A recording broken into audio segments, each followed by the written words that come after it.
Même, je me demande si je suis d'accord avec la Cour des comptes. On pourra faire le débat au moment opportun. Oui, ok, on revient pendant le débat. Maintenant, je passe la parole et nous allons faire la connaissance du collectif des femmes universitaires haïtiennes et représenté ici par Albertina Calixte Chéri, secrétaire aux finances, et Gloria Anoker du Vernis, secrétaire générale. Et je vous donne la parole pendant une trentaine de minutes. Merci. Je vous rappelle qu'il y a du café, du thé à côté, vous pouvez vous en servir pendant les présentations. Merci. Bonsoir. Du Vernis, Gloria Anoker, secrétaire générale du collectif des femmes universitaires haïtiennes. J'ai avec moi Madame Albertina Chéri et quelques autres membres qui se trouvent de l'Assemblée. C'est un honneur pour nous de participer à ce forum. Je vais vous parler un peu du COFU et sa mission. COFU, collectif des femmes universitaires haïtiennes, créé le 22 septembre 2010, avec pour mission, bien sûr, de lutter pour la pleine intégration des femmes dans tous les secteurs de la vie sociale en Haïti. Une mission fortement compromise par la montée du niveau de corruption sur le territoire national, créant de plus en plus d'inégalités. Arme principale de lutte, l'éducation. Celle-ci passe par des actions telles que la sensibilisation, les formations, mais aussi les dénonciations. Bref, COFU, c'est un groupe femmes. Nous là depuis 2010.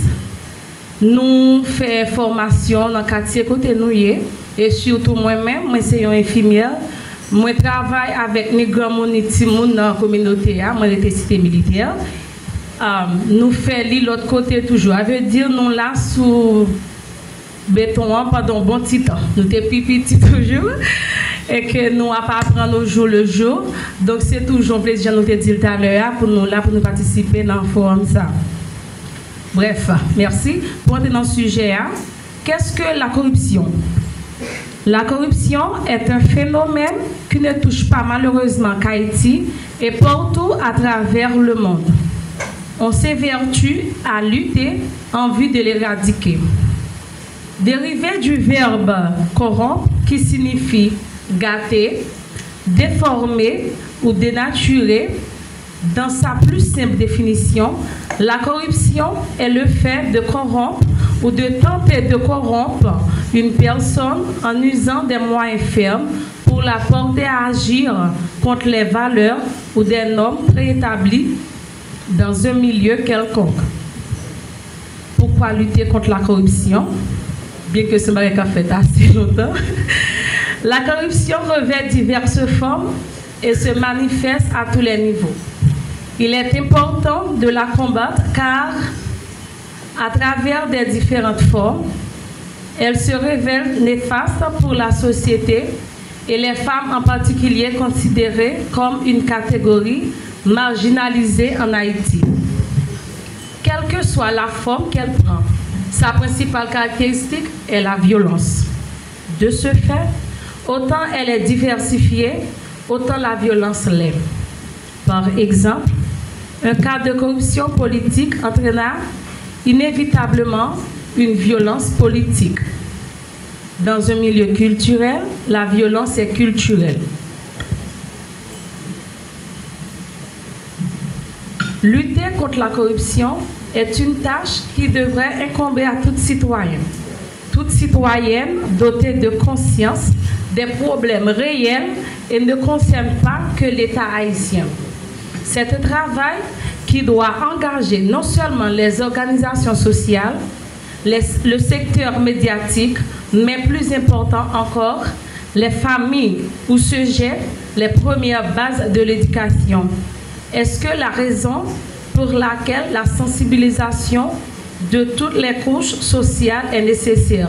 Je vais placer maintenant à Madame Albertina pour la suite nécessaire. Merci Madame Duvernay. Bonsoir tout le monde. Comme ma collègue vient de le dire, c'est plus qu'un plaisir, c'est un honneur pour moi de participer à la chaire de gouvernance qu'organise la FEC. Je réponds au nom de Albertina Calixte Chéri, trésorière ou du moins secrétaire aux finances à COFU. On poursuit. On va faire un clin d'œil sur le dispositif juridique et institutionnel dans la lutte contre la corruption. Certes, des institutions telles que l'ULCC et des instruments juridiques internationaux de l'OEA et de l'ONU, la Convention des Nations Unies contre la corruption, CNUCC, et la Convention interaméricaine contre la corruption. On a mis la CSCCA, mais il faut comprendre que la corruption est un phénomène assez transversal. Donc, on peut retrouver la corruption à travers diverses institutions dans tous les domaines de la vie courante. C'est la raison pour laquelle on a mentionné des institutions. On peut voir à travers ces institutions, certaines d'entre elles luttent directement pour combattre la corruption, mais certaines d'entre elles luttent avec d'autres institutions pour combattre le phénomène de la corruption. On poursuit. Et il a fallu énumérer certains problèmes liés à la corruption. Après des travaux réalisés, un atelier avec les femmes de l'organisation et ensuite d'autres conseillers, on a pu énumérer 9 problèmes. On a pu relever 9 principaux problèmes liés à la corruption, bien entendu au niveau des femmes. Le harcèlement sexuel au milieu du travail. Taux de chômage numéro 1. Taux de chômage accru des femmes. C'est le premier problème qu'on a pu relever. Et le phénomène de la corruption comment est-ce qu'on peut dire ça? Le phénomène de la corruption touche le secteur féminin directement au niveau du travail. On peut constater un taux de chômage élevé. Par exemple, si dans les institutions on peut trouver beaucoup d'hommes dans les institutions et moins de femmes. On ne sait pas. On a essayé d'élaborer des raisons pour lesquelles c'est comme ça, mais jusqu'à présent, on est en train encore de travailler dessus. Et deuxième problème, la sous-représentation des femmes dans les espaces décisionnels, surtout en politique. C'est encore le même problème. On peut voir dans les espaces électoraux, dans les espaces de décision, surtout en politique, on a beaucoup moins de femmes parce que les femmes sont tellement victimes de violences, elles ont toujours peur d'affronter, elles ont peur de tout, donc elles sont restées en marge. Donc ça c'est un deuxième problème qu'on a relevé. La dépression, l'augmentation du taux de suicide des femmes. Bon, jusqu'à présent, on n'a pas encore un chiffre, parce que malheureusement, en venant ici, on n'a pas encore eu le chiffre, mais on est en train de travailler dessus en atelier pour comprendre le niveau de dépression auquel subissent les femmes, pour voir est-ce que c'est dû réellement au phénomène de corruption et à quel niveau. Ça, ce sont des travaux qu'on est en train de réaliser. On aura bientôt les chiffres. Et le quatrième problème, c'est insécurité, violence sexuelle. Cinquième, amplification du phénomène de prostitution. Sixième problème qu'on a relevé, c'est l'injustice. On peut parler du népotisme aussi. Népotisme, c'est une forme de corruption, c'est un problème lié à la corruption qu'on a relevé. Le népotisme, c'est un abus. C'est un abus de position pour favoriser ses proches. Donc, on peut identifier dans différentes institutions que les femmes subissent le népotisme. Bon, en général, les deux genres peuvent le subir. Mais comme là, on est en train de représenter les femmes, deuxièmement, les femmes sont une catégorie assez faible et marginalisée. Donc, on s'accentue sur les femmes. Le népotisme, c'est que quelqu'un est dans un poste, par exemple, moi-même je travaille, je suis directeur à une institution et que mademoiselle, elle est comptable, madame est agent de santé, on veut recruter pour le poste de comptable, madame a déposé et l'autre dame aussi a déposé. Vu que madame qui est agent de santé est ma cousine ou bien ma soeur, j'ai donné préséance à madame au lieu que mademoiselle. J'espère que vous avez compris. Et 7e problème, affaiblissement des institutions étatiques qui va occasionner une fuite des cadres potentiels vers d'autres horizons. Et les 6 problèmes qu'on a cités avant, parce que c'est un enchaînement, les 6 problèmes qu'on a cités avant peuvent occasionner une fuite des cadres potentiels féminins vers d'autres horizons. Là où il y a beaucoup plus de lois, beaucoup plus de respect, beaucoup plus d'institutions fermes, les femmes veulent laisser pour aller vers d'autres horizons. Le détournement de fonds, contrebande. 8e problème, inflation, économie faible. 9e problème, précarité des familles. La précarité des familles, dont la grande majorité est matriparentale avec un pourcentage de femmes évoluant dans le commerce informel. Précarité des familles, dont la grande majorité est matriparentale. De matriparental, le terme monoparental, veut dire un seul parent, une famille avec un seul parent. Ça peut être le père, ça peut être aussi la mère. Mais on a mentionné matriparental pour dire que c'est un parent du côté seulement de la mère. De cette famille, c'est la mère qui est présente. Donc, on assiste à beaucoup de familles matriparentales en Haïti et les femmes qui évoluent, les mamans, ces mamans-là, beaucoup de fois n'ont pas la chance d'intégrer une institution pour travailler, font le commerce de manière informelle.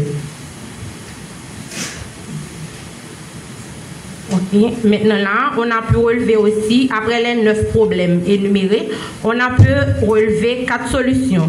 On a pu proposer 4 solutions selon les diverses formes de corruption relevées. La première solution, c'est le renforcement du système judiciaire pour l'application stricte des lois en matière de corruption. Deuxième solution, la stabilité politique, l'engagement réel des médias socioculturels et des organisations féministes. Troisième solution, création de cellules spécialisées avec des numéros d'alerte d'urgence discrètes et efficientes, facilitant les dénonciations au fin de prévenir les actes de corruption. Parfois, nous les femmes, nous subissons des actes de corruption, mais nous avons peur de dénoncer les acteurs. Donc, à ce sujet, on suggère qu'on mette en place des numéros d'alerte discrètes. Quand la personne appelle, pas besoin de savoir qui c'est, pas besoin de savoir l'identité de la personne. On assiste à des phénomènes où on cache souvent les agresseurs et puis ce sont les victimes qui sont exposées. Par exemple, si une fille se fait violer, donc on va afficher la photo de la fille partout alors que l'agresseur reste cachette, on ne connaît même pas son identité. Donc pour nous, on doit cesser cette procédure, on doit cesser cette façon de faire. Ok, il faut procéder de différentes manières. C'est pas la peine de toujours exposer les victimes. Ça fait que les victimes ont tendance à se cacher, ont tendance à ne pas porter plainte, ont tendance à cacher leurs problèmes. Et quatrième solution, un modèle d'éducation familiale plus accentué sur les notions d'honnêteté dès le bas âge. Et on peut dire que l'éducation, c'est la base de toute société. L'éducation, on retrouve l'éducation partout, à la maison, à l'école, bon, dans d'autres associations, d'autres institutions d'autres qu'on peut fréquenter. Donc nous conseillons de baser l'éducation, de prendre la corruption dès la base, de parler de la notion de corruption dès la base avec les enfants. Il faut amener les enfants à comprendre les actes de malhonnêteté. C'est pas besoin d'arriver à corruption, les grands mots, pour dire corruption comme un grand mot, mais la malhonnêteté, c'est la base de la corruption, c'est de là d'où commence la corruption. Donc il est crucial de revoir l'imaginaire créé chez l'enfant haïtien avec les personnages de Bouki et de Malice. Par exemple, Bouki pas de jambes sort vrai. Bouki pas de jambes sort vrai, c'est Malice qui t'a fait confiance. C'est pas sort Bouki te sort vrai. Donc il faut repenser l'éducation qu'on donne à nos enfants. OK, les petits monde intelligent, les faut commencer à faire différence entre monde intelligent, tu es intelligent. OK, c'est intelligent, c'est du français ou intelligent, mais l'autre monde intelligent, comme c'était dit voilà, malhonnête. Donc il faut repenser tout ceci parce que c'est en bas nous commencer pour nous monter. C'est pas seulement j'aime se dire prendre de la corruption à grande échelle, il faut prendre la corruption dès la base avec nos enfants. Il faut leur apprendre que la malhonnêteté c'est pas une bonne chose, parce que pour parler vraiment de la corruption, il faut voir parler de la corruption revient à avoir des mots comme il faut des corrupteurs, il faut le corrompu, il faut aussi un acte, il faut l'intérêt, parce que s'il y a pas d'intérêt, on peut dire qu'il y a corruption, mais c'est pas vraiment une corruption formelle, parce que le mobile de la corruption même c'est l'intérêt. C'est l'intérêt. Le corrupteur, c'est celui qui est vraiment malhonnête. Donc, si sa malhonnêteté peut arriver jusqu'à contraindre quelqu'un d'autre à être malhonnête et avoir de l'intérêt aussi, c'est de là qu'on va parler vraiment de la corruption. Mais si on commence déjà à limiter la malhonnêteté des gens pour que ça ne se propage pas, ça c'est déjà le travail à faire. Parce que moi-même, je l'ai dit tantôt à une amie, que fondamentalement, on est corrompu. Et ce matin, j'ai pu réaliser que c'est pas nouveau. Platon aussi a eu la même pensée. On est fondamentalement corrompu si on se réfère à la Genèse, à la Bible, au fruit défendu. Au fruit défendu que Ève a touché et a demandé à Adam et a proposé à Adam d'écouter. Donc, on est fondamentalement corrompu. Donc, ce n'est pas quelque chose qu'on peut éradiquer vraiment, mais on peut toujours la combattre avec des hommes, les hommes qu'on vient de citer. On peut toujours essayer de combattre la corruption. Merci de votre attention. On attend les questions.